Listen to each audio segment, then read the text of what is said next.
here today with the incredible Jerad Marantz.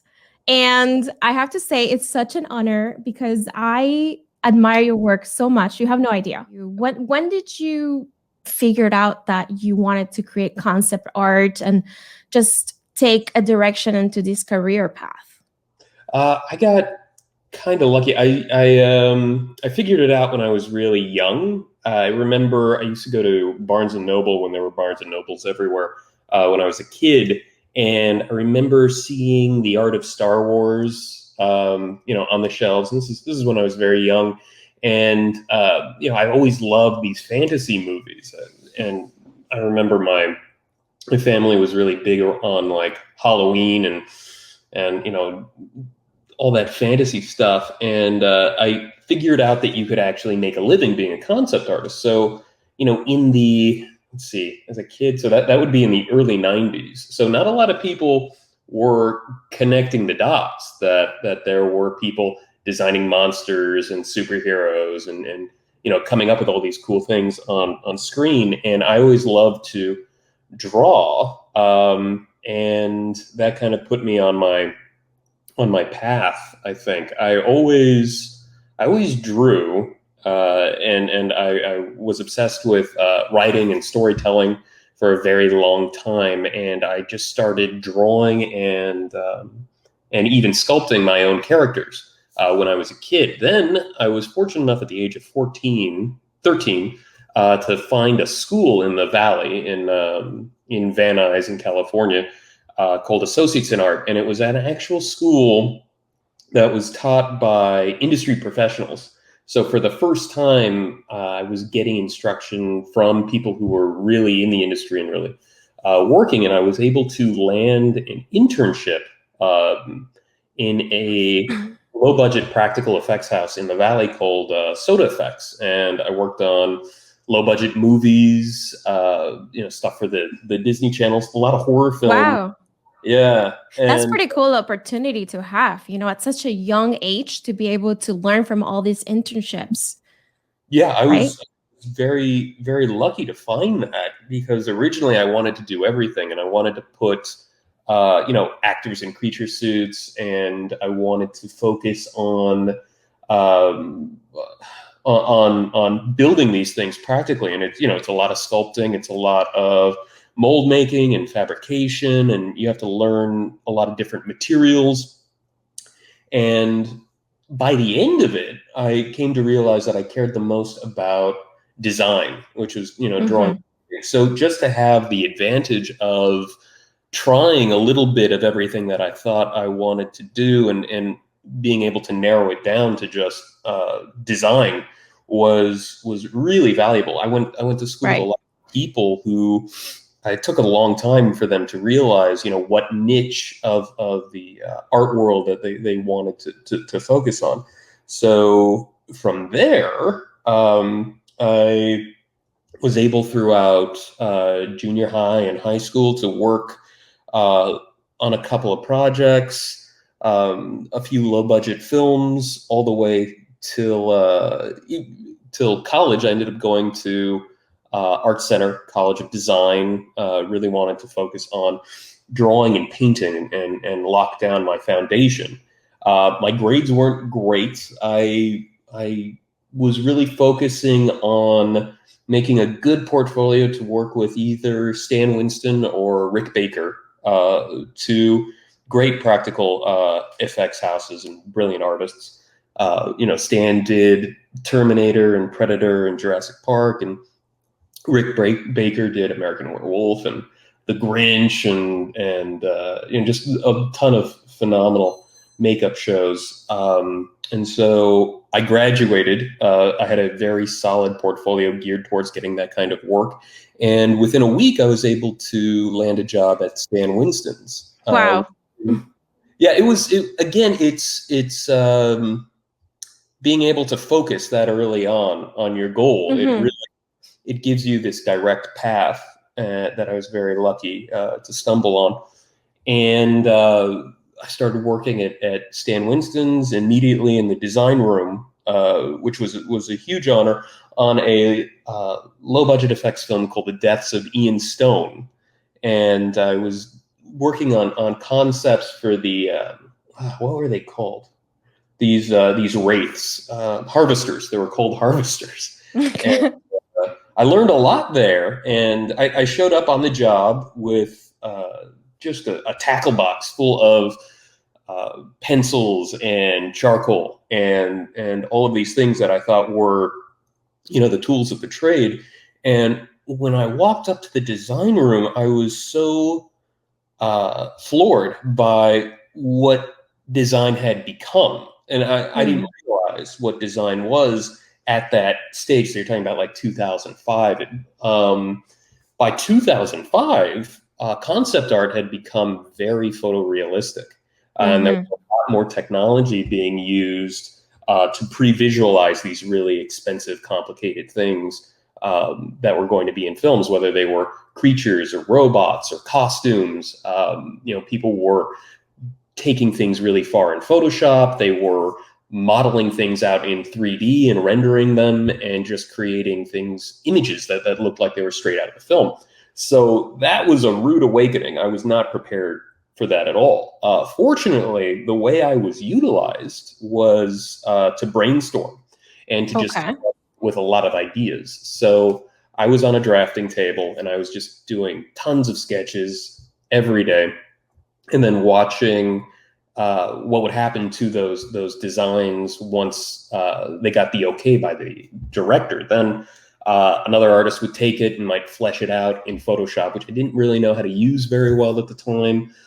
Some artists would start building stuff in 3D, and it became very clear that just in order to stay on top of it, to stay relevant, I'd have to learn those tools. And so I ended up learning that on the job over the next couple of years, jumping from practical effects house to practical effects house until I was able to actually get the attention of production designers and costume designers, and eventually get hired directly to work for the studios like Disney or Warner Brothers, and work on these comic book movies.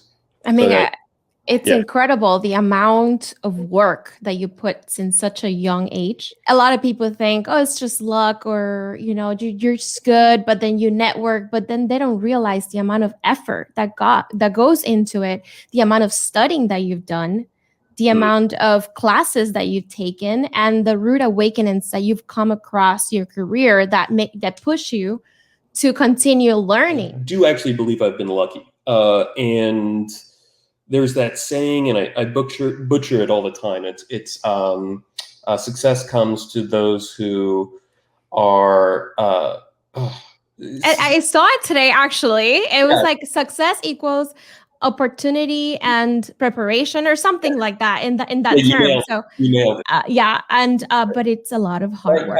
I work incredibly hard all the time, and I have for a very long time. But to ignore these things that have lined up because I was prepared, which it is lucky. It is lucky, and I think a lot of people have those opportunities, but then are not prepared. So it is that combination. Essentially, I think that by preparing, you make your odds for success that much higher. Basically. Correct. So that's what I would say. I mean, I was, I've been teaching for.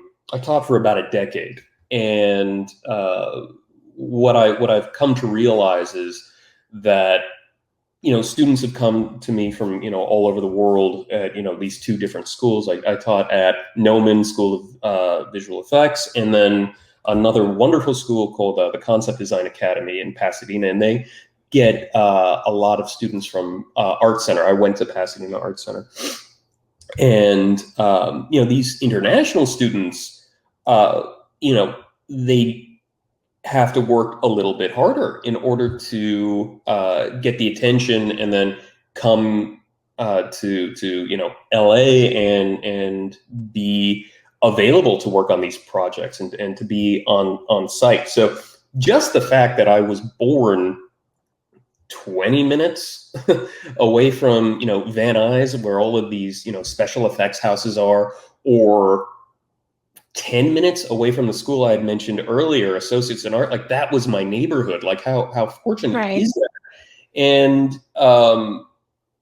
that's just, everything lined up. So I worked incredibly hard, but I was very lucky to not only be, born so close to all of this stuff, but to also have parents that were okay with me doing this, for a living, and giving me classes early on, and letting me run wild with it.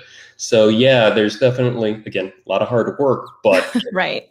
there's luck. There's definitely luck involved. Or there's destiny, it's just born to do something, which it's incredible to me at such a young age to know that you wanted to do that. Me, I have, degrees and I have double major, and I still don't know what I want to do with my life.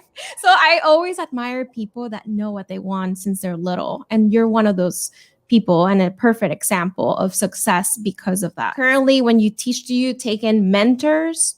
I mean, do you have people that your kids have? I haven't been able to teach, unfortunately, for a couple of years because I've been so slammed. So I haven't taken on mentors exactly. I've held on to all of my past students, and a lot of them have become coworkers. So I'm actually very proud of that. Wow.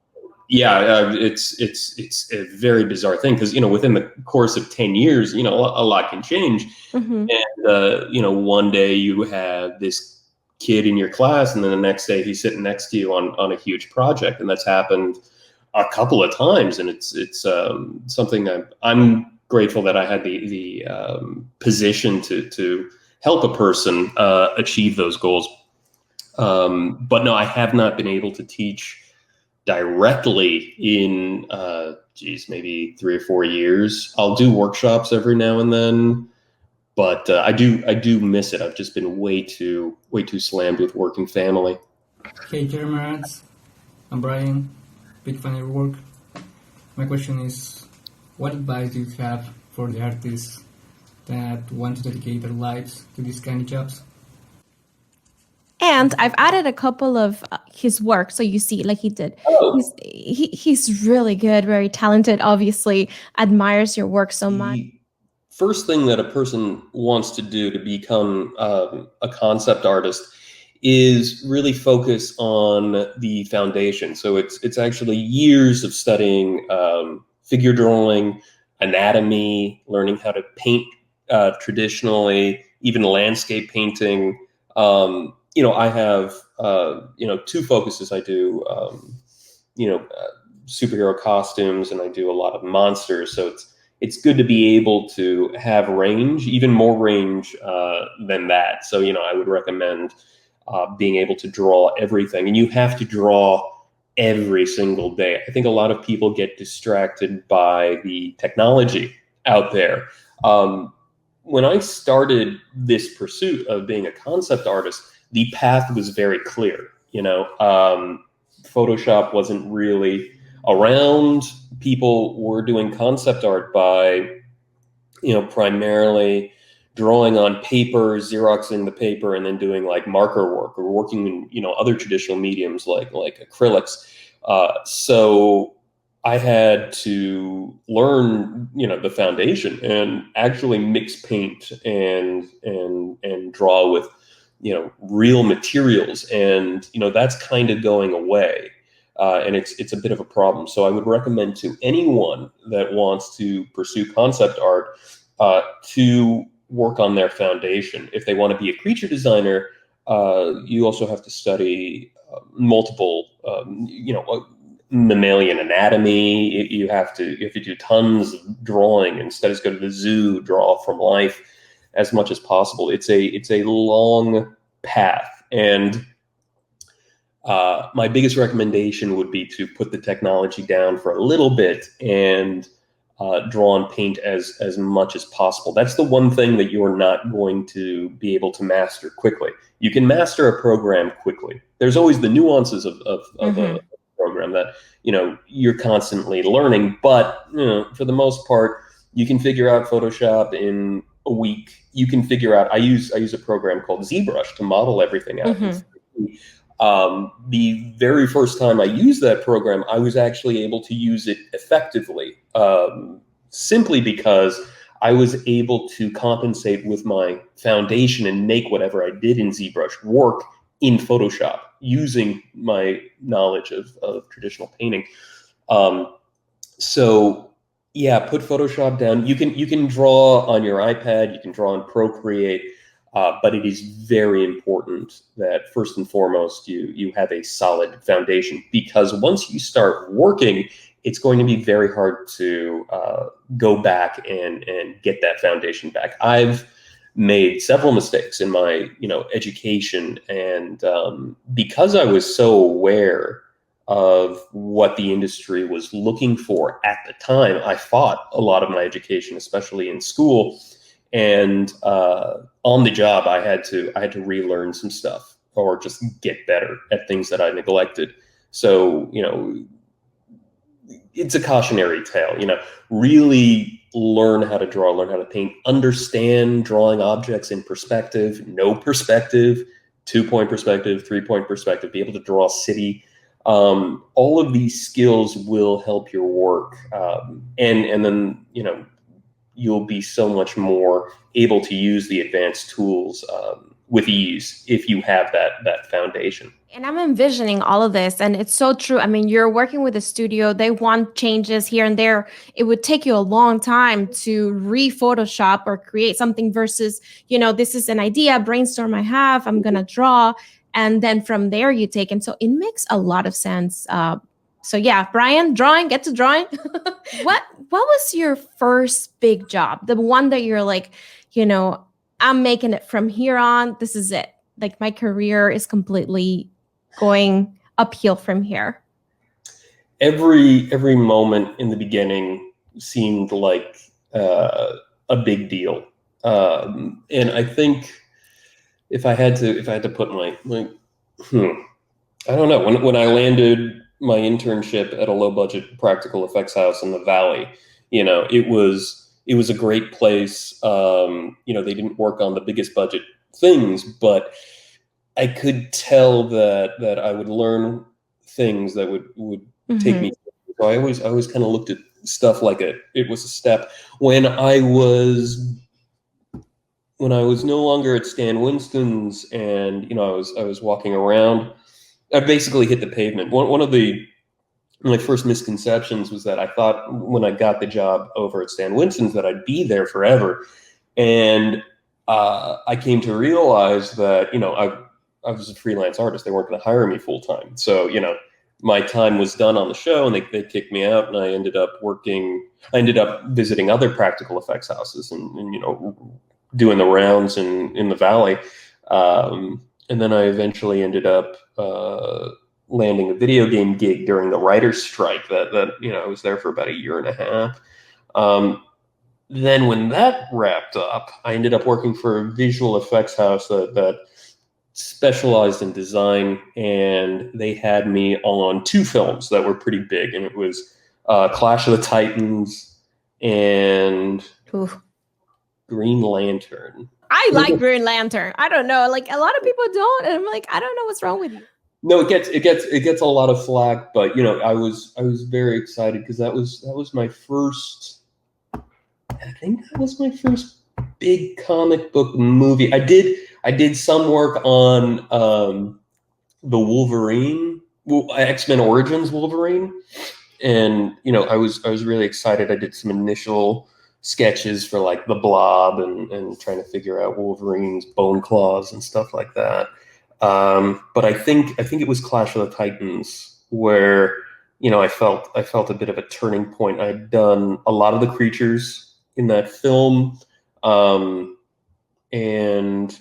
I thought that things were going to be different after that. You have worked on my favorite character, comic book character, and DC animated character, which is Batman, right? Were you always a fan of Batman? I think you are. Yeah, I was huge. I got into comics originally through horror, and I was obsessed with the EC comics. So it was Tales from the Crypt, Vault of Horror, Haunted Fear, because I was a little artsy, dark kid. And then the Batman animated series hit, and it was incredible. And I'd been in the comic book stores, all the time, and I always thought Batman looked cool. And of course, I liked the Michael Keaton, Jack Nicholson, Tim Burton, the one obviously.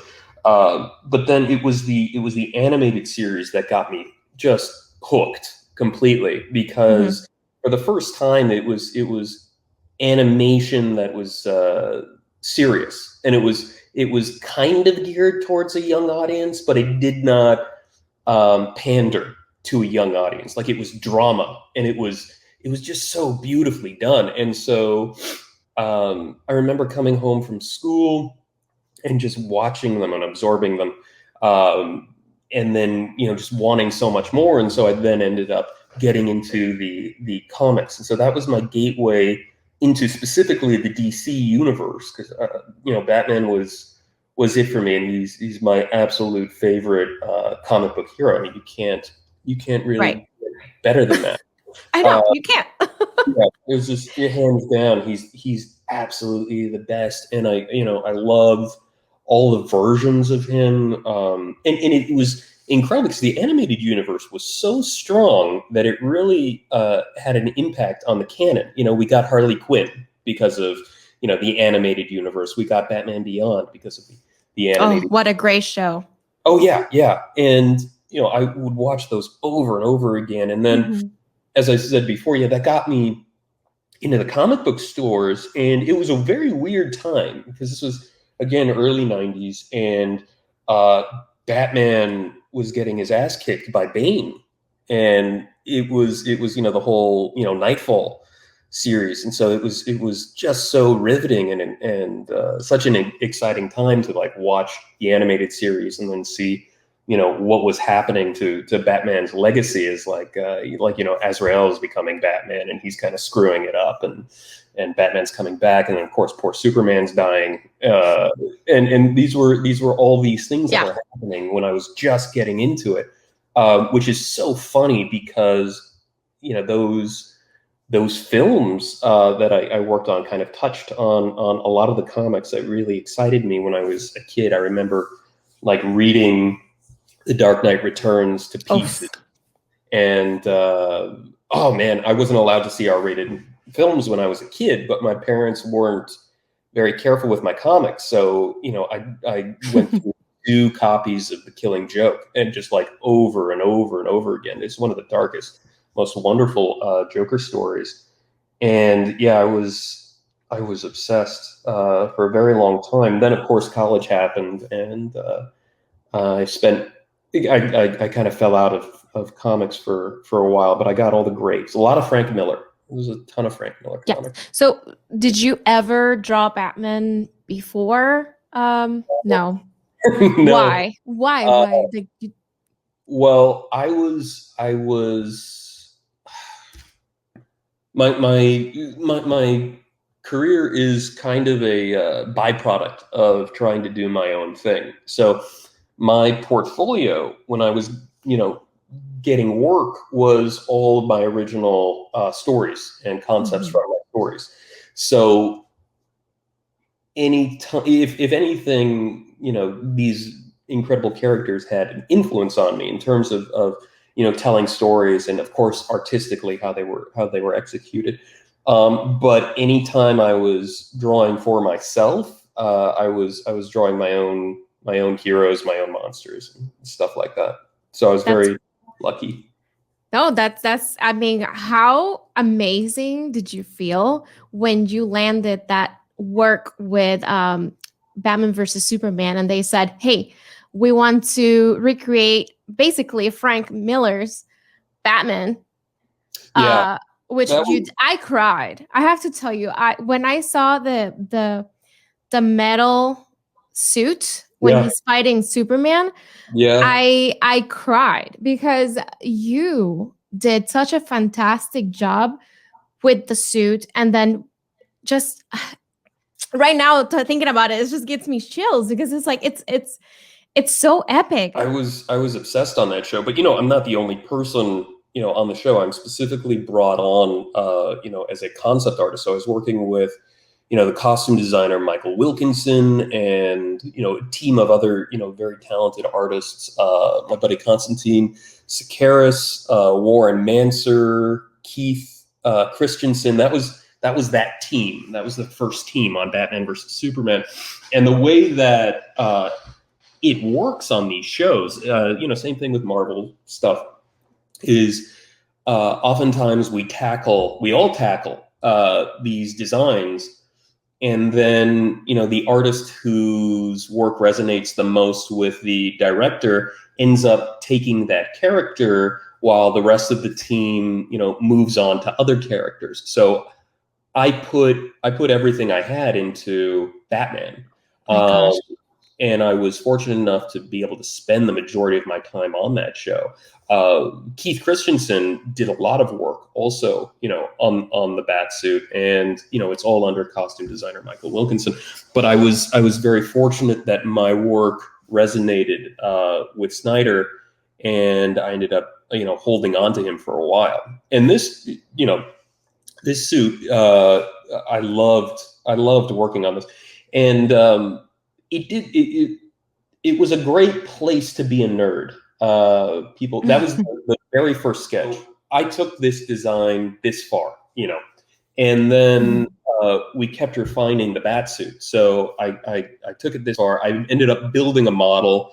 It was actually a bit crude, and then because one guy can't do everything, and because I wasn't alone. By the end of the show, it was just me and Warren. And Warren ended up putting the final details on this suit. So if you were to compare this to what's in the film, it is a bit different. Mm-hmm. And Warren was really a very sweet guy. He's a legend. He left my signature on the painting. He ended up working directly on top of this, and Warren and Michael ended up refining, and then it doesn't even stop there, really. Your best bet or your best effort as a concept artist is that you can create an exciting image, like you can do that, but you just hope that the work goes to a talented studio to execute, whether it's a visual effects house or in this case, a studio that specializes in superhero costumes, and that is Ironhead Studios, run by Jose Fernandez. Oh yes, yeah, they're incredible. Yeah, he built both those suits, and again, like that's everything. I've seen instances where they'll hire someone like me, and then they'll kind of cheap out on either the visual effects house or the practical effects house.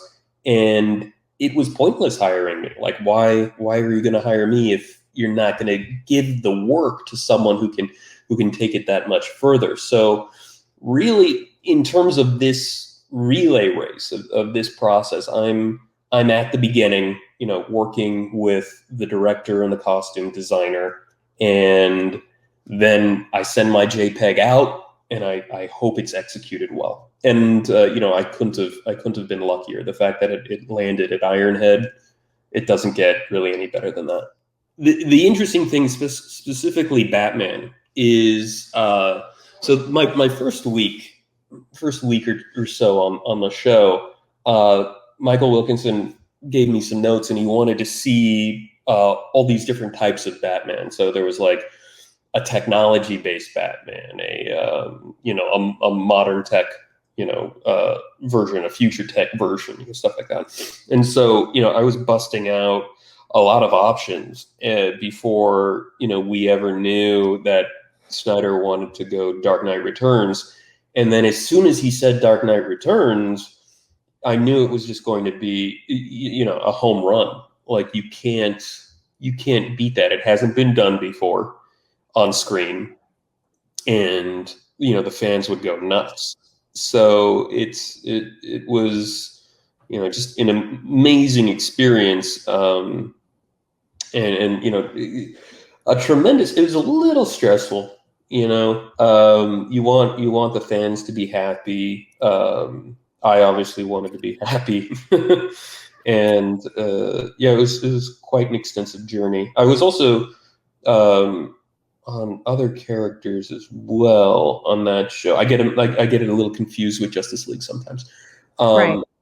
But Wonder Woman.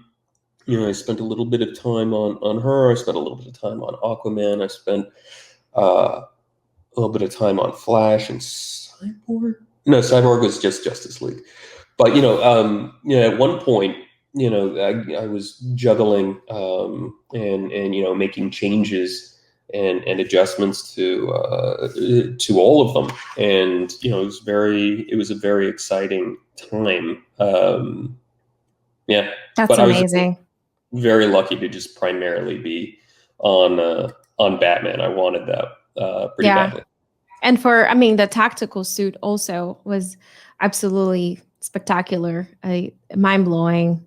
It's one of my favorite looks. And then you mentioned Justice League, which obviously we all know what happened. This is, and then they announced, the Snyder Cut is coming out.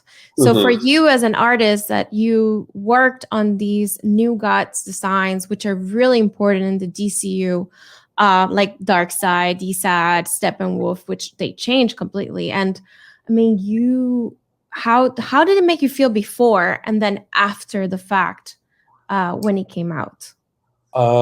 This is a good question. I consider that a very educational experience.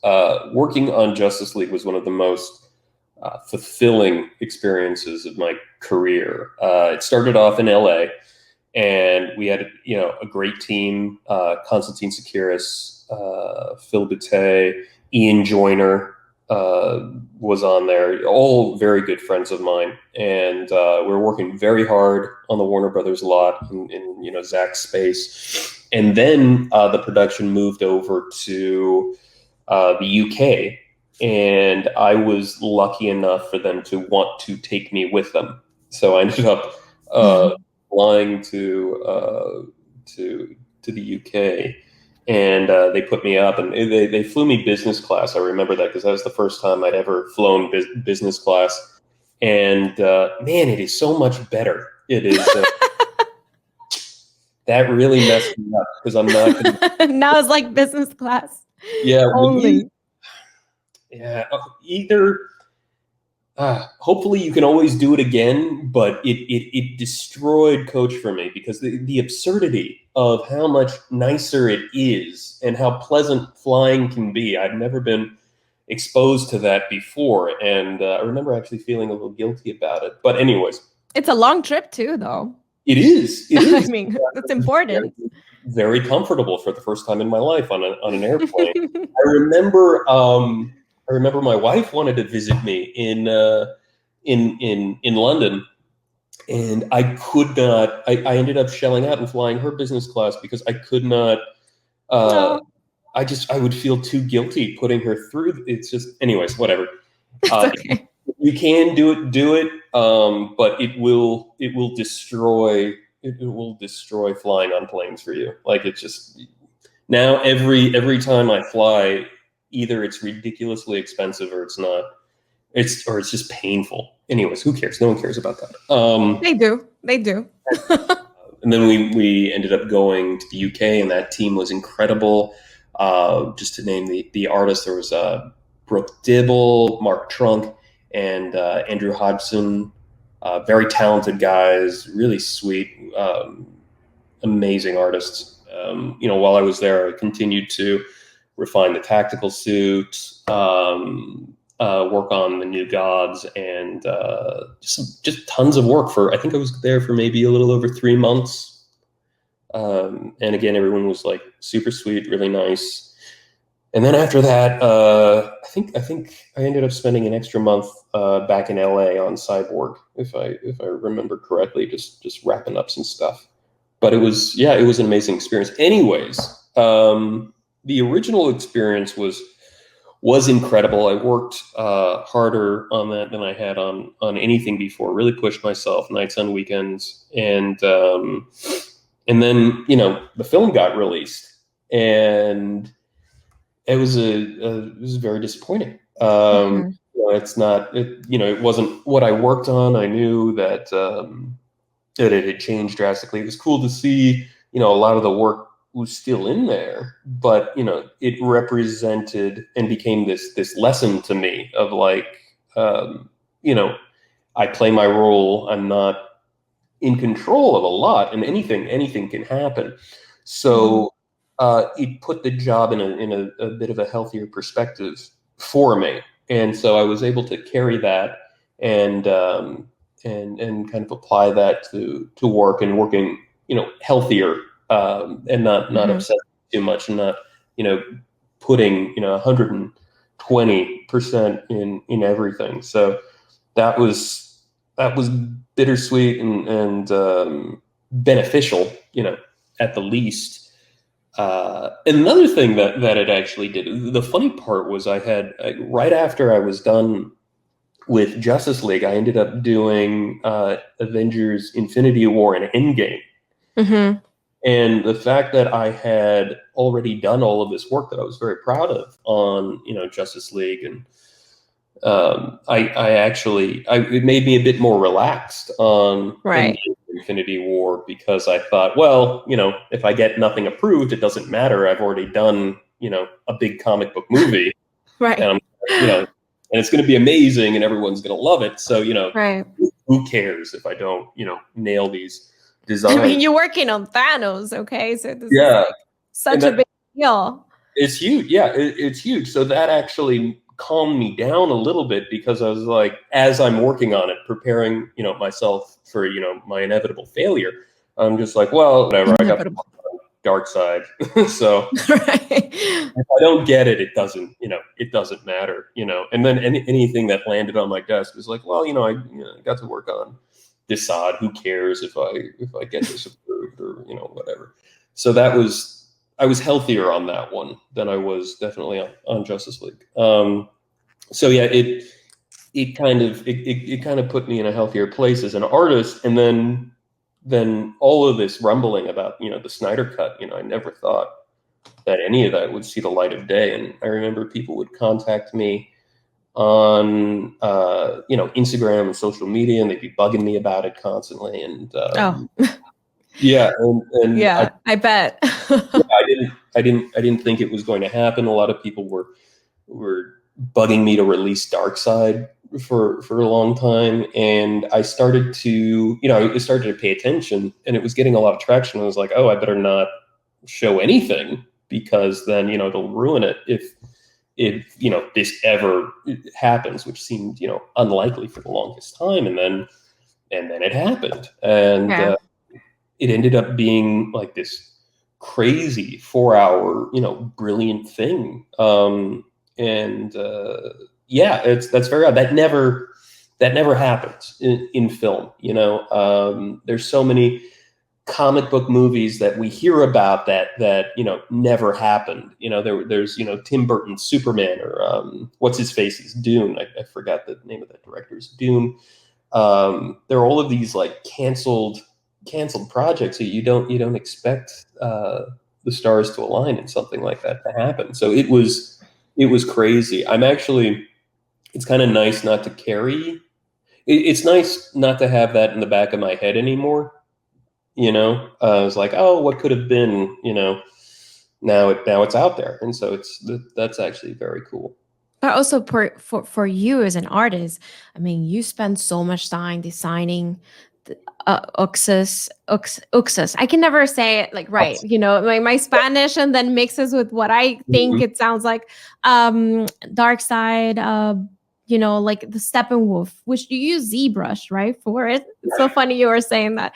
I mean, Desaad, all this amazing work, and you can't really share that you worked on those or your portfolio. I feel you as you were saying it. I felt the emotion that you were just crushed in a way, because I feel like you were going so excited into it, and then you learn. It was a growing experience of like not putting so much of your health and emotion into something when it comes to the industry, because for what I've talked to people, like the industry is rough, and it can be very like the Snyder Cut is a perfect example of Yeah. how something can be changed completely. A perfect comic book movie completely changed into something else.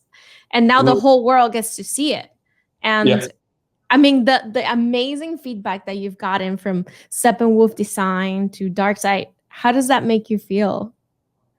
It's validating, and it's not,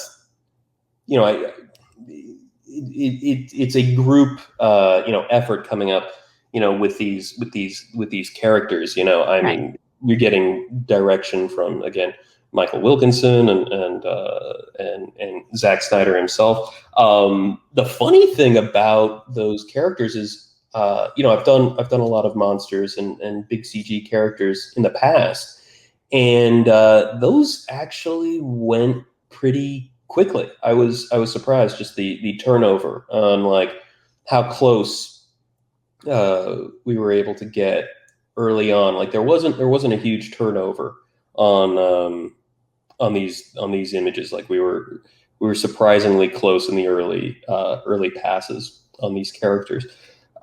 It's incredible to see it out there and executed so well by Weta. As I've mentioned before, you can only make an image so exciting. If it doesn't go over to a studio that can execute it well, it does not matter. And it's not just it's really everything. You can have an incredible design, that you're really proud of, and it can be in a terrible film, and it just will not matter. So lightning has to strike, and everything has to line up. It's very odd, but wonderful that it's out there. Wonderful that people are enjoying it. And honestly, like, I'm very happy for Snyder, that he was able to complete, his vision. I mean, if anyone, went through, a hard journey, it was, definitely him, not, not the guy who's just, like, churning out JPEGs. I mean, this was Zach's success, and I think everybody's just so glad that that movie came out and that we got to see it. I'm very curious to see what the future is. I have no idea what effect this will have, but we'll see.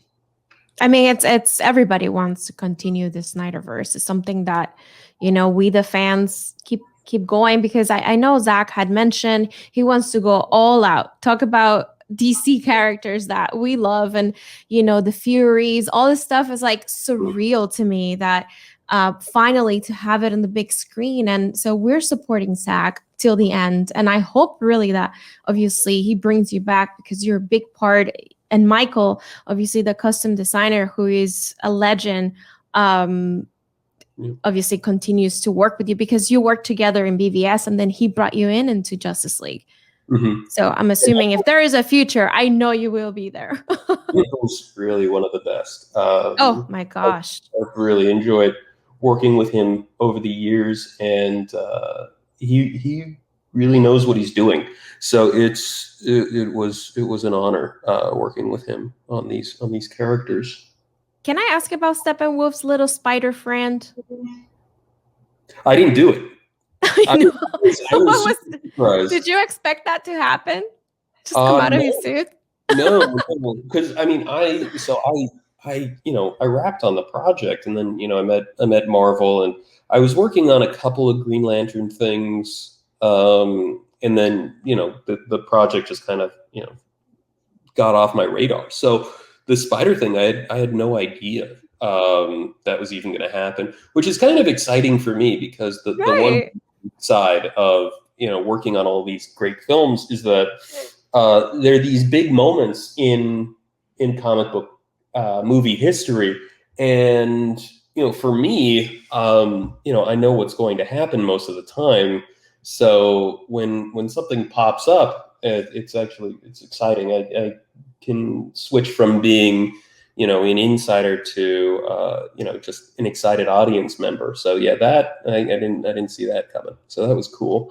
I have another fan question Mhm. right here. Bartos, he's Meth Ward Designs, and he has another question for you. Okay. My question would be, what are your main influences that you always turn to when you have to come up with a character design yourself? Also, how much does the director give you specifics, information that you have to use, or do they give you free hand to do whatever you like to come up with whatever idea you think is cool or necessary, and you show it to them, they give you feedback on it, and it just rolls from there? Thank you. That's his most recent work, and Mhm.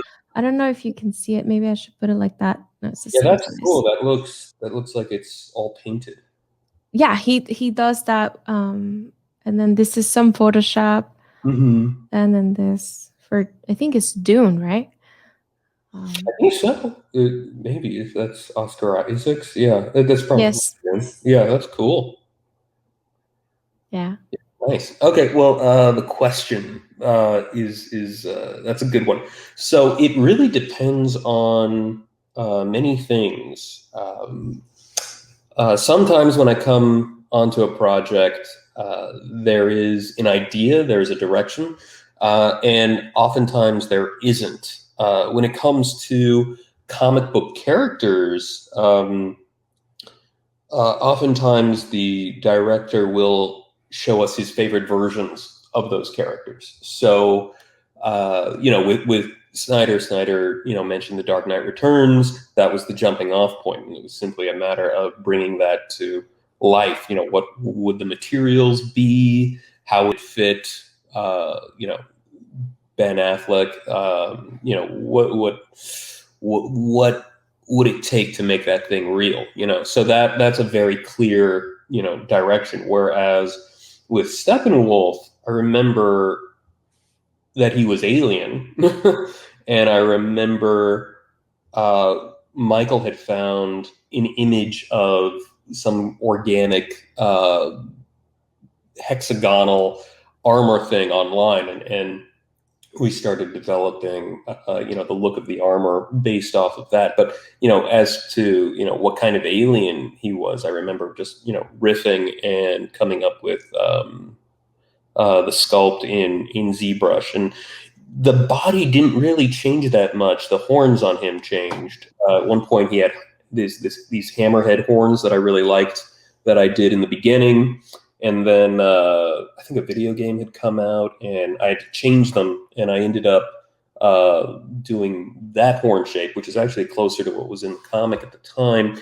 But it was a horn shape that I've always wanted to do. I actually did the horn shape in a Gnomon demo on some weird bony creature.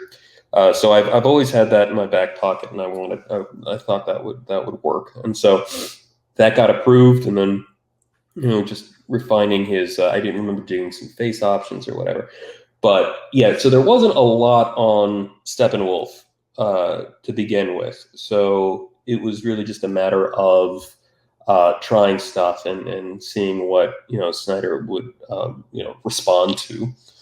But when it came to the other characters, like I did some original exploration on Flash, and Snyder had an idea for him and his suit that were very specific to the story.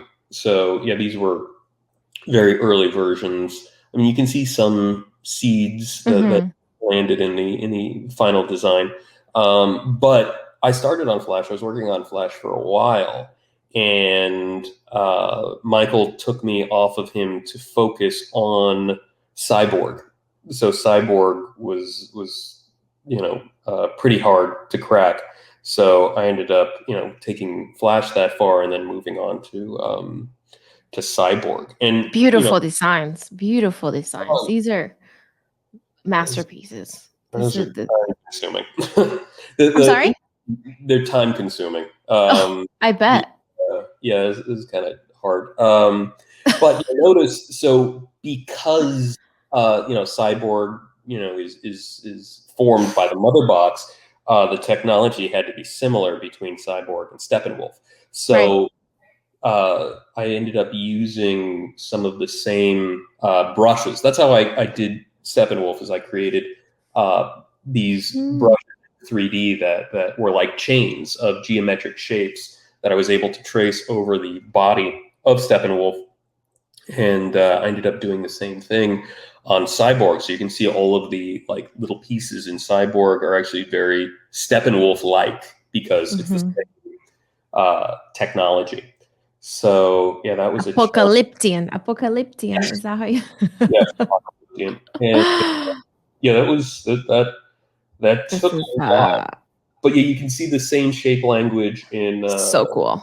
Steppenwolf, Darkseid, and even Desaad in the Apocalypse. Yes.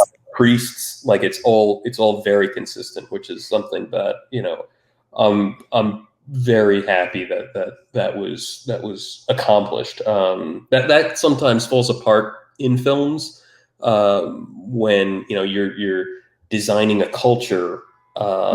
Sometimes they get obsessed with like little details, and they don't fit one next to each other, even though they have the same origin. So the fact that stuck was very cool. Yeah, a lot of, I think Zack's films are known for the little details that he puts into it. And even he created a whole alphabet, Kryptonian alphabet, just to like, create that whole, you immerse yourself into his films, and it's like you get transported into this world that he creates. And that's why his movies are so impactful to so many people. Snyder's vision is one of my favorites. I think aside from Snyder's vision of the DC universe, I love the DC animated universe. Yes, those it's are wonderful. Jay Oliva did a fantastic job with that. When I saw The Dark Knight Returns, like the movies, oh my gosh, it's like straight out of the comic book. It's page by page, and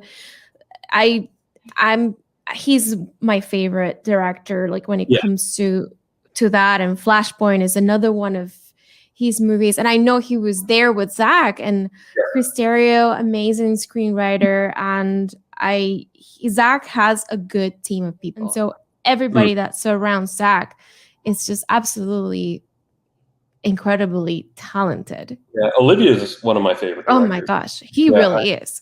I think he's really brilliant. I've been fortunate enough to get to talk to him a couple of times, and he's very sweet, very kind, really quite brilliant.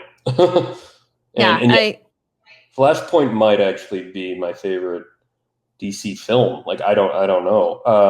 And of course, I'm between that and The Dark Knight. Like those are my two favorites, and it's by him, which is for me is like, oh my gosh, he's so good, and he's like the Zack Snyder level when it comes to animated. Like to me, Zack and him, and the fact that they work in Zack Snyder's Justice League together was just like an epiphany. I was like, yes, of course it has to be both of them working together.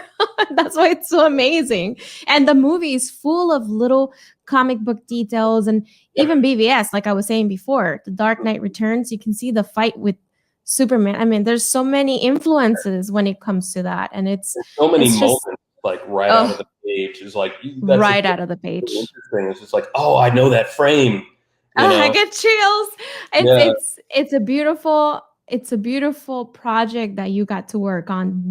Two beautiful projects. All filmmaking is a from what I've understood is a group effort. I've actually done a few short films myself. I've directed a few things on the side, and man, it really is a team effort. And it's actually helped me, I think, become a better concept artist when you actually understand to a very small degree, what a director is going through. Because before that, I would get very frustrated when I would have questions and no answers.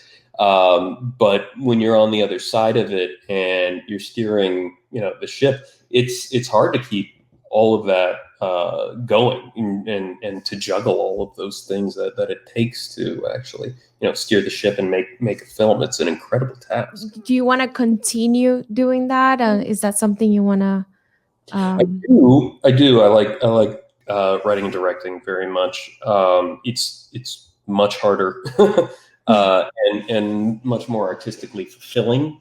So I'm going to keep trying. But right now, my son was born in August, and so I've kind of given myself, a breather. Like, I'm just gonna be a concept artist and a father for a little bit before I get too ambitious. But I'm coming out of it, and I just need to work on the next thing. It's really fun. I love writing. I think writing is actually the most creative thing, and really requires so much concentration and focus. I can't think of anything harder and more fulfilling. So I'd love to get better at that. And in the meantime, pay bills with these amazing projects I've been fortunate enough to be a part of. That's the plan. That's awesome. And so ArtStation is where you mostly publish your concept art. Uh-huh. And is there anywhere else that people can find you? I'm on Instagram. On Instagram, okay. You should totally get Vero through social. I know Zack uses it to share his work, and I just feel, that it's such a high quality. He's good. Images. Yeah, I started it. I do have a Vero. Oh, nice. Yeah, I did start it. It's just hard to maintain more than one social media thing. But it is so much, like, it's so polished. Like the fact that, because I have like turntables up there, and the fact that you can zoom in on the work and it's resolution. It's wonderful. I definitely need to update that. That platform is incredible. It is, and they have the upgrade, so it's just even better now. So I'm definitely going to find you there. Any other projects for the future? Anything like that? Yeah, a lot of stuff. But nothing you can't share. Okay, I understand. Yeah. I mean, right now, I'm doing a couple of Marvel projects, which are very exciting. The team over there is the best, and it's definitely.